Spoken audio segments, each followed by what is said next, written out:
Assalamualaikum warahmatullahi wabarakatuh. Perkenalkan, saya Vina Nayatul Izzah dengan NIM G0025208 dari kelompok B8 atau 2518. Di sini akan menjelaskan mengenai laporan praktikum dari blok 2.1 yaitu Uropoietic System and Reproductive System. Yang pertama, learning objektifnya yang A yaitu jelaskan anatomi penis, skrotum, dan testis. Kemudian jelaskan jalur perjalanan sperma dari testis hingga keluar melalui OUE atau ostium urethra externum. Kemudian yang C adalah jelaskan kemungkinan perbedaan anatomi dan klinis dari keluhan pada skenario yang telah dijelaskan pada soal, terutama yang mengarah ke torsio testis, varikokel, dan pembesaran prostat. Oke, pertama saya akan mulai dengan 1A dulu, yaitu mengenai anatomi penis. Jadi penis itu adalah suatu organ tubuler, kemudian yang digunakan sebagai alat kopulasi untuk pria. Kemudian penis ini homolog atau sama dengan glans klitoris pada wanita. Kemudian penis ini terdiri dari dua fixa. Yang pertama, dua pars, yang yaitu ada pars fixa dan pars libera. Nah, pars fixa ini yaitu bagian yang menempel atau tetap pada penis. Kemudian pars libera itu adalah bagian yang bebas atau yang menggantung seperti itu. Kemudian pars fixa itu dia terdiri dari bulbus dan crus penis, yakni yang di sini bulbus di bagian sini, crus penis yang di bagian sini, di bagian samping kanan dan kiri. Kemudian untuk pars libera atau bagian yang tidak terfiksasi itu ada corpus spongiosum dan corpora cavernosum. Nah, untuk corpus spongiosum sendiri dia itu berada di ventral corpus, kemudian akan dilewati oleh uretra, pars spongiosa. Nah, kemudian bagian distalnya akan melebar menjadi glans penis yang ini, yang dimana di glans penis ini akan ditutupi oleh preputium dan di ujungnya adalah fossa navicularisnya.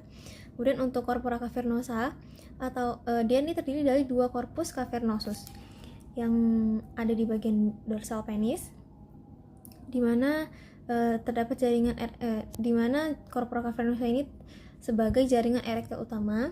Kemudian ruang-ruang corpora cavernosa akan membentuk suatu ruang bernama cavernae ataupun sinusoid cavernosum. Kemudian di tengah-tengah dari corpora cavernosa ini ada arteri profunda penis ataupun arteri cavernosus yang akan memvaskularisasi di si corpora cavernosanya. Nah, kemudian yang ini yang pars libera. Kemudian untuk pars fixanya di sini dia bulbus dan crus penisnya diperkuat oleh dua muskulus, yaitu ada musculus ischiocavernosus yang akan menginsersi dari crus penisnya. Kemudian untuk musculus bulbus spongiosus yang ini dia akan menginsersi dari bulbus penisnya. Jadi musculus ischiocavernosusnya ini dia akan menginsersi crura penis, kemudian akan meningkatkan turgiditas, membatasi aliran vena keluar untuk mempertahankan dari ereksi. Kemudian untuk musculus bulbus spongiosusnya dia akan membantu pengosongan uretra dari urin ataupun semen, kemudian akan meningkatkan tekanan jaringan erektil yang proksimal dan menekan vena dorsalis profunda. Oke. Nah, di sini bisa terlihat di sini bagian glans penis, kemudian ada koronanya, ada frenulumnya dan preputiumnya. Oke. Lanjut ke vaskularisasi dari penis. Nah, jadi arteri yang melewati penis itu adalah cabang dari arteri pudenda interna yang ke cavernosa, dan arteri pudenda externa yang akan mengvaskularisasi di superficial atau bagian kulitnya. Kemudian ada juga arteri bulbi penis yang akan mengvaskularisasi ke spongiosum. Kemudian untuk sistem vena. Sistem vena dari penis ini akan bermuara pada vena pudenda interna. Kemudian untuk limfatikanya, untuk di bagian kulit dan fasia penis ataupun struktur superficial itu akan dilimfatikai oleh nodi supermedialis dari nodi inguinalis superficialis. Kemudian kalau untuk profundanya atau bagian dalamnya dia akan ke nodi iliaci interni. Oke. Kemudian lanjut untuk anatomi dari skrotum. Jadi skrotum ini merupakan lapisan pembungkus dari testis yang terdiri dari 9 lapisan, di mana 9 lapisan itu ada kutis atau kulit, kemudian yang kedua tunica dartos, kemudian yang ketiga fascia spermatica externa, kemudian ada musculus cremaster dan fascia cremasterica. Yang untuk lapisan 5 ada fascia spermatica interna, kemudian ada tunica vaginalis yang lamina parietalnya, kemudian ada tunica vaginalis yang lamina visceral. Kemudian ada tunica albuginea dan yang terakhir ada tunica vasculosa. Oke. Di sini bisa dilihat masing-masing lapisannya dari 9 lapisan tersebut. Kemudian di sini yang lebih jelasnya. Kemudian skrotum ini adalah suatu lapisan yang berfungsi untuk mengatur suhu optimal untuk spermatogenesis atau perkembangan dari spermanya menjadi matang. Nah, kemudian pada bagian mediana dari skrotum ini ataupun yang disebut neter akan terdapat raffe skroti. Oke, kemudian untuk penggantungnya dari skrotum ini itu disebut funiculus spermaticus. Nah, funiculus spermaticus ini akan dibungkus oleh fascia spermatica externa di bagian ini, kemudian ada musculus cremasterica dan juga ada fascia spermatica interna. Jadi masih termasuk ke dalam 9 lapisan yang pembungkus skrotum. Oke, kemudian untuk anatomi dari testis. Jadi testis sendiri itu adalah organ yang homolog dengan ovarium pada wanita. Sama-sama menghasilkan sel gamet. Kemudian testis ini terletak di dalam skrotum dan terdapat sepasang. Nah, testis kiri yang ini itu akan lebih pendek daripada atau lebih rendah daripada testis kanan karena funiculus spermaticusnya itu lebih panjang untuk yang kanan. Kemudian untuk lapisan pembungkus dari testis itu sendiri, di sini ada tunica vaginalis, ada parietalis dan juga visceralis. Kemudian ada tunica albuginea dan tunica vasculosa dari lateral ke medial. Kemudian di sini ada yang dinamakan descensus testicularum atau proses penurunan dari testis itu sendiri. Jadi descensus testicularum itu adalah proses turunnya testis ke skrotum dari cavum abdomen selama masa embriogenesis. Jadi di sini bisa dilihat testis ada di sini di cavum abdomen dulu, di cavum perineae, kemudian dia akan turun ke tempatnya di skrotum. Nah, penurunannya ini akan dipandu oleh gubernaculum testis, yaitu fiksator testis pada cavum abdomen, kemudian melewati suatu kanal yang disebut kanalis inguinalis, yaitu tempat keluarnya testis ke skrotum pada masa embriologi. Kemudian ada juga di sini obliterasi dari prosesus vaginalisnya. Oke, kemudian lanjut untuk vaskularisasi dan inervasi dari testis itu sendiri. Jadi testis ini divaskularisasi oleh arteri testicularis, cabang aorta abdominalis, dan ada juga arteri ductus deferens dan arteri cremasterica. Kemudian untuk venanya dia memakai plexus venosus pampiniformis, yaitu ada testicularis dextra. Yang kanan ini akan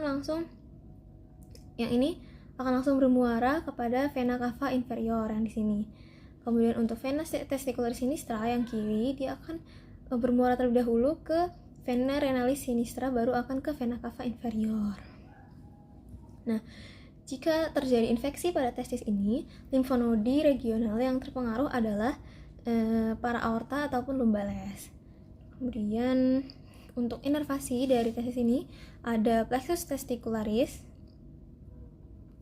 yang ini, kemudian cabang dari segmen thoracica 10-12, kemudian ada nervus genitofemoralis juga, cabang dari segmen lumbal 1 dan 2.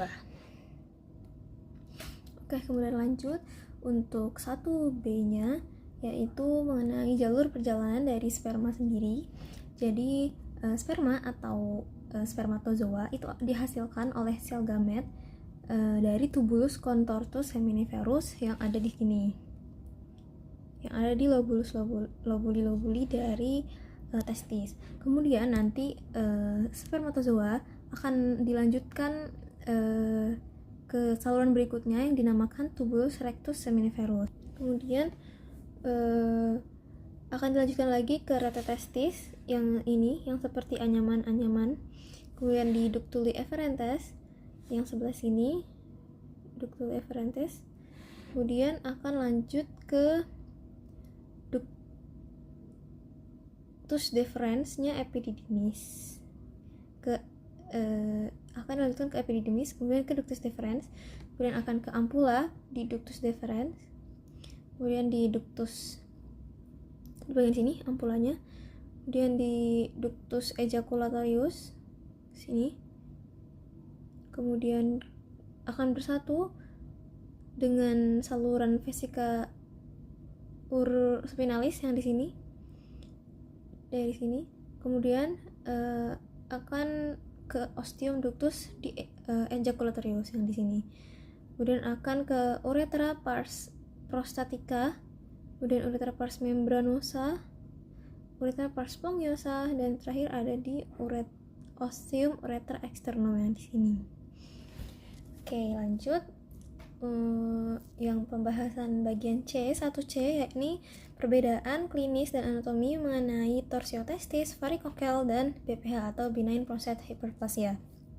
Jadi, untuk torsiotestis bisa dilihat dia normalnya funiculus spermaticusnya tidak terpelintir, namun kalau dalam kondisi torsiotestis funiculus spermaticusnya terpelintir atau terpuntir seperti itu. Jadi ada yang dinamakan extravaginal torsion, jadi dia ke arah luar, kemudian intravaginal ke arah dalam, dan ada juga bell clapper deformity di sini.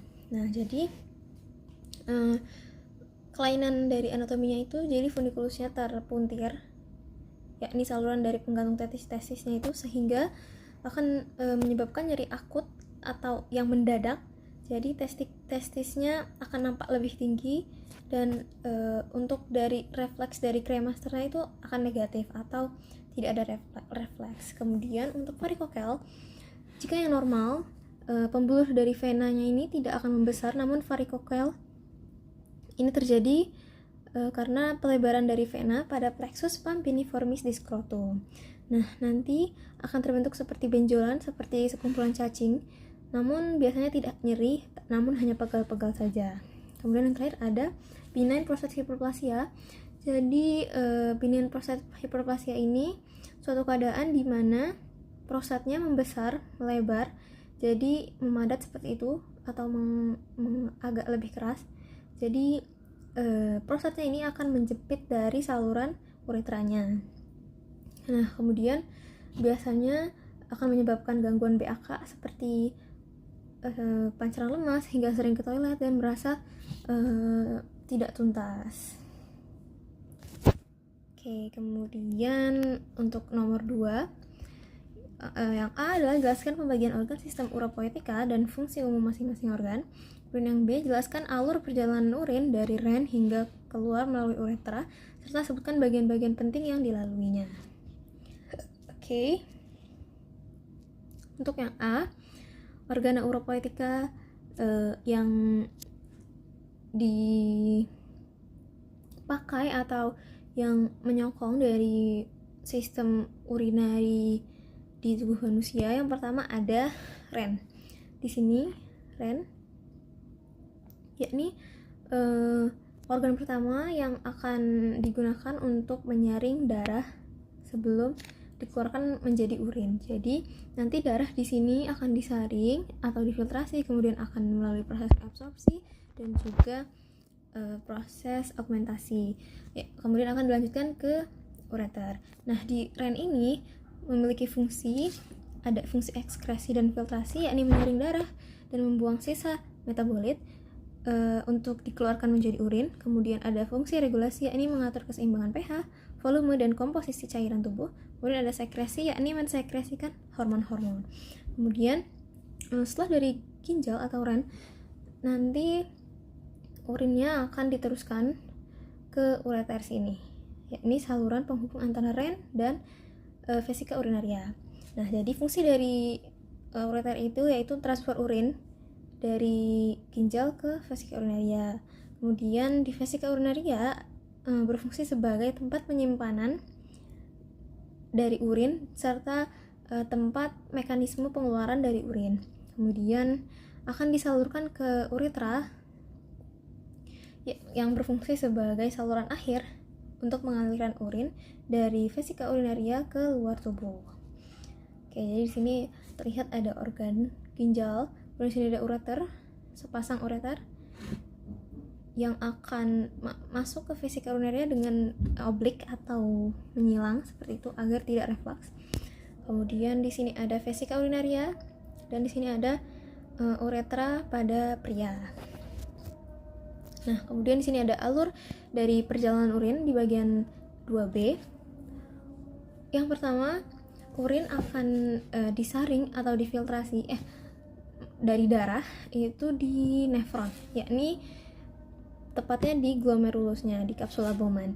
Jadi akan difiltrasi darahnya dari substrat-substrat seperti protein-protein besar seperti albumin ataupun globulin. Kemudian akan disalurkan ke tubulus contorsus proximal untuk direabsorpsi glukosanya. Kemudian akan ke lengkung Henle, yakni tubulus descendens ansa Henle. Kemudian akan disalurkan ke medula yang membentuk lengkung atau loopnya. Kemudian akan disalurkan lagi ke tubulus ascendens ansa Henle, dan juga akan terjadi proses augmentasi di tubulus collectivus distalis. Kemudian disalurkan ke ductus collectivus, ke papilla renalis. Papilla renalis sudah di sini. Kemudian ke calyx minor, yang ini calyx minor. Kemudian ke calyx mayor, gabungan dari calyx minor. Kemudian ke pelvis renalis. Kemudian ke ureter. Lanjut ke vesika urinaria atau kandung kemih, kemudian ke uretra. Nah, perbedaan di wanita dan laki-laki, jika di wanita untuk setelah vesika urinaria, uretra baru langsung keluar ke ostium ureter externum. Namun pada pria atau pada laki-laki di uretra dibagi menjadi 3, yakni ada prostatica, membranosa, dan spongiosa. Setelah itu baru ke ostium ureter externum untuk dikeluarkan keluar tubuh. Kemudian soal yang ketiga, yakni jelaskan dasar pelvis. Yang A, jelaskan dasar pelvis dan perineum, termasuk diafragma pelvis, membrana perineum, spatium perineum profundum, serta pembagian regio genitale, urogenitale, dan regio analis. Kemudian yang B, jelaskan hubungan anatomi pelvis dengan kondisi klinis dari skenario yang telah diberikan, terutama mengenai perbedaan pelvis pria dan wanita. Kemudian ada bidang Hodge dan juga episiotomi. Oke.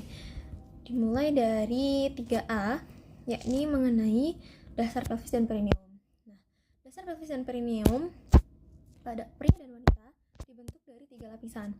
Yang pertama ada diafragma pelvis yang tersusun dari otot-otot atau muskuli-muskuli. Kemudian ada membrana perineum yang tersusun dari jaringan-jaringan ikat. Dan yang ketiga ada spatium perineum profundum atau suatu ruang di antara perineum. Nah, yang pertama di sini kita membahas diafragma pelvis atau pelvic floor. Nah, diafragma pelvis di sini terdiri dari otot-otot, yakni ada musculus pubococcygeus yang di daerah sini, musculus pubococcygeus. Kemudian di musculus puborectalis, dari pubis ke rektal. Kalau pubococcygeus dari pubis ke coccygeus. Kemudian ada musculus iliococcygeus juga. Di sini dari ilium ke coccygeus. Nah, kemudian diafragma pelvis itu sendiri fungsinya untuk menyokong dan menahan dari viscera-viscera pelvis, sehingga akan mencegah organ-organnya untuk jatuh saat kita mengedan atau batuk. Oke. Kemudian ada juga musculus levator ani yang diorigoi oleh arcus tendineus dan diinsersio oleh 3 serabut otot, yakni untuk anteriornya musculus puborectalis, intermedianya musculus pubococcygeus, dan posteriornya musculus iliococcygeus. Yang ini adalah musculus levator ani, kemudian ditambah Oke, lanjut ke membrana perinei dan spatium perinei. Nah, di sini untuk membrana perinei yakni jaringan ikat yang berada di perineum. Di sini ada ligamentum pubicum inferius yang ada celahnya. Oke, kemudian di membrana perinei di dalamnya ada suatu ruangan yang dinamakan spatium perinei profundum. Nah, isi dari spatium perinei profundum ini adalah musculus.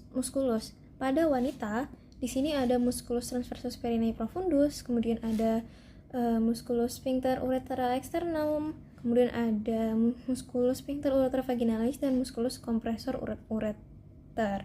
Nah, kemudian pada pria hanya 2 saja, yakni musculus transversus perinei profundus, kemudian ada musculus sphincter urethra externum. Oke.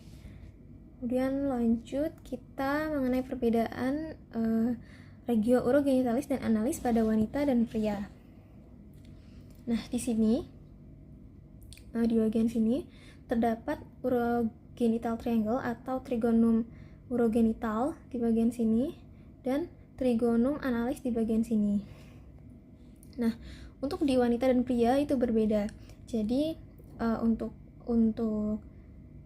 regio urogenital pada pria yang di sebelah kanan, dia terdiri dari 7 lapisan.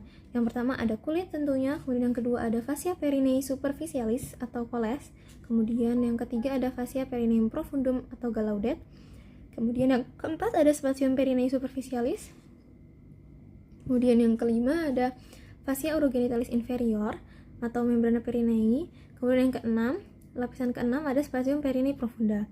Nah, di lapisan ini terdiri dari musculus transversus perinei yang superficialis, kemudian musculus ischiocavernosus dan musculus bulbocavernosus. Sedangkan di lapisan ketujuh, yakni fascia urogenitalis superior, dia dilapisi oleh musculus transversus perinei profundus, kemudian ada sphincter urethra externum dan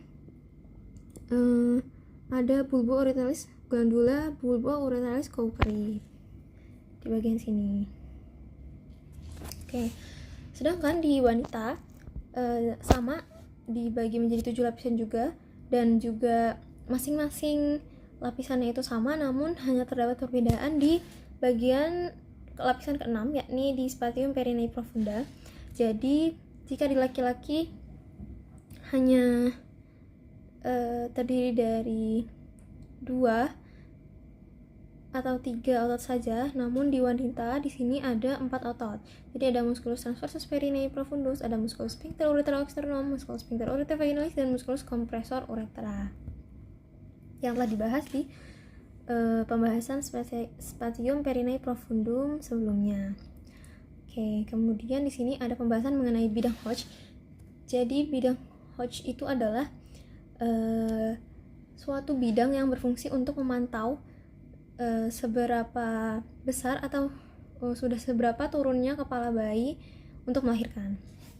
Nah, kemudian bentuk pelvis itu sangat penting karena bentuk pelvis itu akan mengindikasikan susah atau gampangnya kapasitas untuk jalan lahir. Kemudian ada perineum dan tindakan episiotomi. Nah, perineum ini dia itu terdiri dari otot-otot sphincter ani, yakni ada musculus transversus perinei, musculus bulbocavernosus dan musculus levator ani. Nah, sedangkan episiotomi ini dilakukan untuk mengontrol arah robekan agar tidak mengenai musculus sphincter ani secara tidak beraturan. Jadi episiotomi dilakukan agar tidak ada robekan ke arah musculus sphincter ani sehingga muskulusnya tidak rusak. Oke. Kemudian perbedaan bentuk pelvis dari wanita dan pria. Di sini untuk wanita itu dia sudutnya lebar, yakni 80 sampai 85 derajat. Kemudian apertura pelvis superiornya melingkar. Sedangkan kalau cowok, dia ini surutnya sempit, 50-60 derajat saja. Kemudian apertura pelvis superiornya berbentuk jantung, seperti jantung. Kemudian penonjolan spina ischiadiakanya mengarah ke medial, bisa menusuk kalau di wanita, sehingga bentuk pelvis ideal bagi wanita adalah bentuk gynecoid atau yang seperti ini. Kemudian penonjolan promontoriumnya itu jelas. Nah, jadi di sini lebih lengkapnya bisa dilihat aritus pelvisnya di wanita bulat, sedangkan di pria seperti jantung. Exitusnya luas, sedangkan pria sempit. Kemudian os sakrumnya di sini pendek, luas, kurang melengkung. Jika di pria panjang, sempit, melengkung ke depan juga. Kemudian os koksinya lentur, os iliumnya miring ke lateral. Kemudian kavitas pelvisnya dangkal, spina ischiadiaka tidak menonjol. Pokoknya jika di wanita semuanya dibuat agar mempermudah jalan keluar dari si bayi, sedangkan di pria dia kurang sesuai jika untuk melahirkan. Kemudian di sini ada penjelasan dari bidang Hodge sendiri. Jadi ada bidang Hodge 1, 2, 3, dan 4. Jika bidang Hodge 1 di sini ditarik dari setinggi aritus pelvis sini. Kemudian bidang Hodge 2 ditarik melalui tepi bawah simfisis osis pubis dan sejajar dengan bidang Hodge 1. Jika ini tepi atas simfisis osis pubis. Nah, bidang Hodge 3 ditarik setinggi spina ischiadica dan sejajar dengan bidang Hodge 1 dan 2. Kemudian bidang Hodge 4 dia ditarik setinggi os coccygeus dan sejajar dengan bidang Hodge 1, 2, dan 3. Oke, kemudian di sini ada tindakan dari episiotomi, yakni menggunting. Bisa 2 metode, yaitu mediolateral dan juga ke arah midline episiotomi, ke arah medial. Jadi ke sini atau ke sini agar muskulus sphincter ani yang ada di sini itu tidak robek secara tidak beraturan. Oke, thank you. Mungkin terima kasih banyak atas perhatiannya. Mungkin cukup sekian laporan praktikum yang bisa saya jelaskan mengenai blok 2.1 ini. Semoga bisa dengan baik diterima. Terima kasih banyak. Wassalamualaikum warahmatullahi wabarakatuh.